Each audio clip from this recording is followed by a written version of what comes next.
With Pokémon Violet completed, that is 3 bug-only Pokémon runs out of the way.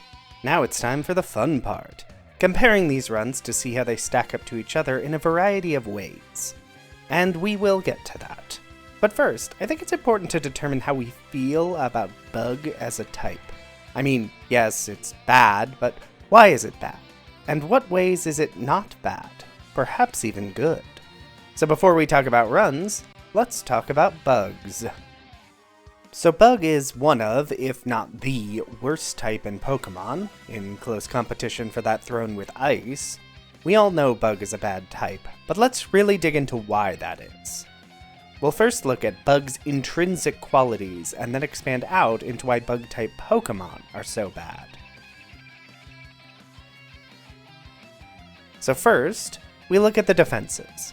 Bug-type Pokémon have 3 weaknesses and 3 resistances, which isn't terrible. Rock and Grass both have 5 weaknesses and 4 resistances, so an even 3-3 isn't type-ruining. Those weaknesses being Flying, Fire, and Rock, all good attacking types, isn't great though. Particularly Flying, which is a very common type. The real kicker though is on the offensive side. Bug-type Pokemon are super effective against Psychic, Dark, and Grass. Grass Pokemon have 4 other weaknesses that can be capitalized on, so that's not that exciting. And while being super effective against Psychic is useful, Dark-type Pokemon are just better at taking down Psychic types thanks to their Psychic immunity, whereas bugs don't even resist it. Super effective damage against Dark types can be pretty useful. And then the not super effective damage types, and there are a lot of them.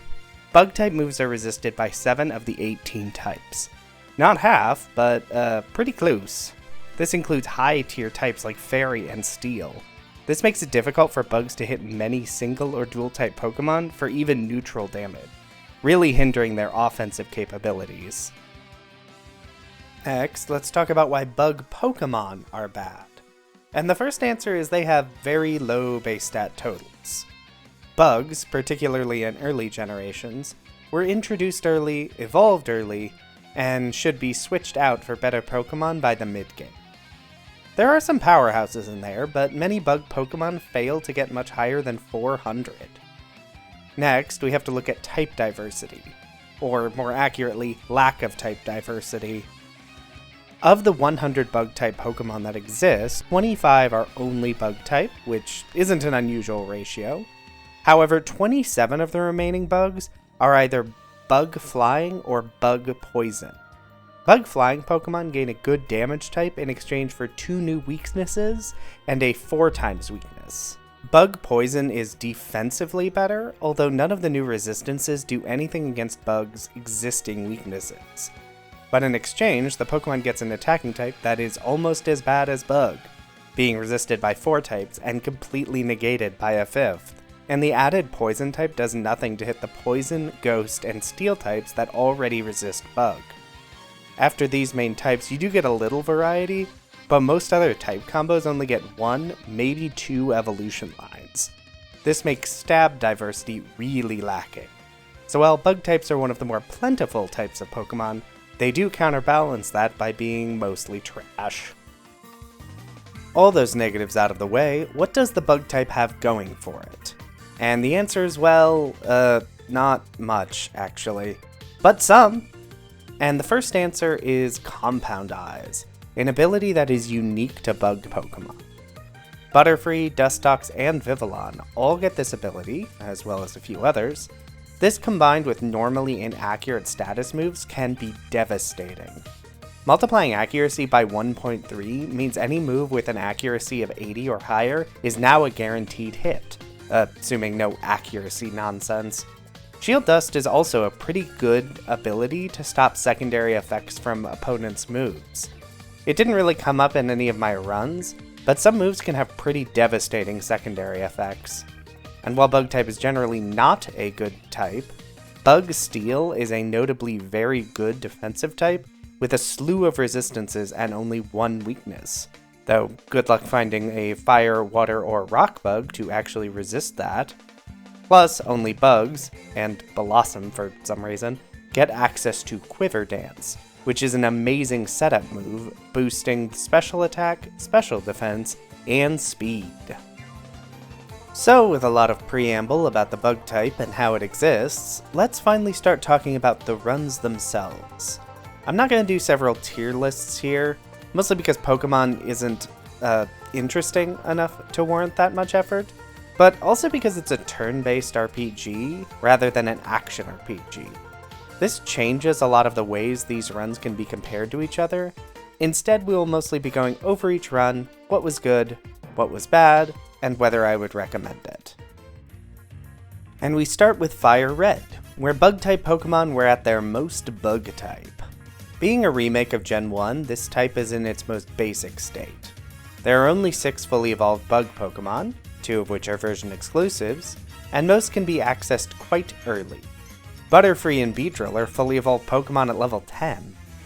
There are only 2 good Bug-type attacking moves, Mega Horn and Signal Beam, except actually 0 good Bug-type attacking moves, because none of the Pokemon in Fire Red can actually learn either of these moves.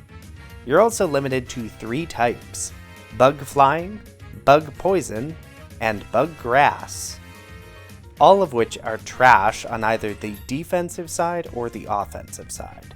Limiting you further is that you can only get 3 Pokemon prior to reaching the Safari Zone in Fuchsia City. These are huge limitations in what moves you can get access to, what Pokemon you can use, and what strategies you can employ.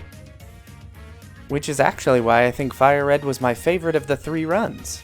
Don't get me wrong, it would have been nice to have a couple more bug types to choose from, but the bug Pokemon you get are all really useful in particular circumstances.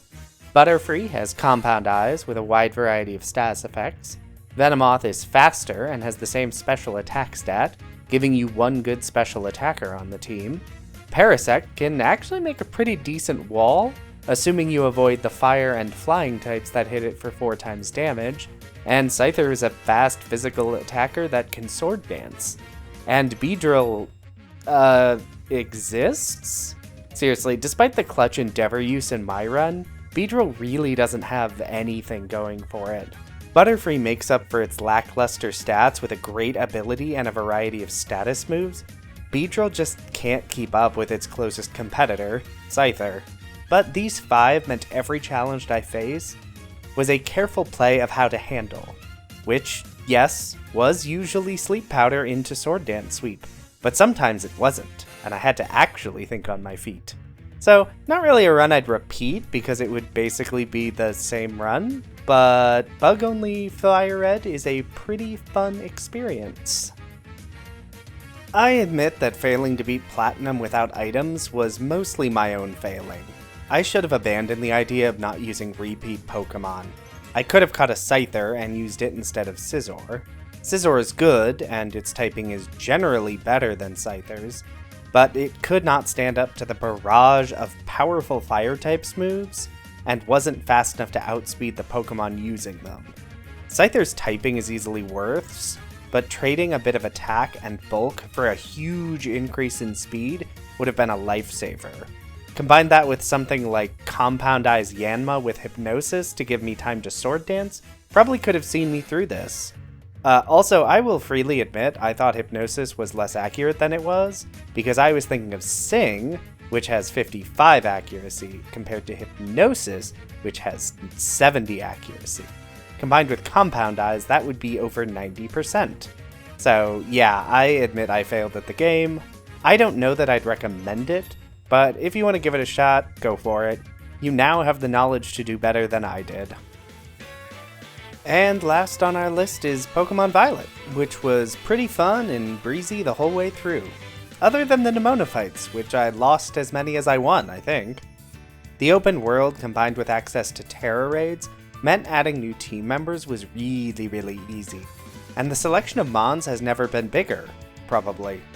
It is a bit more annoying to level them up since there isn't an easy way to get infinite rare candies, and candy grinding raids is just slower than normal grinding, but hey, you actually get to benefit from EVs in this one. The Terra type system also does a huge amount to make bug types better. Who knew that terastallizing out of a bad typing would make you better?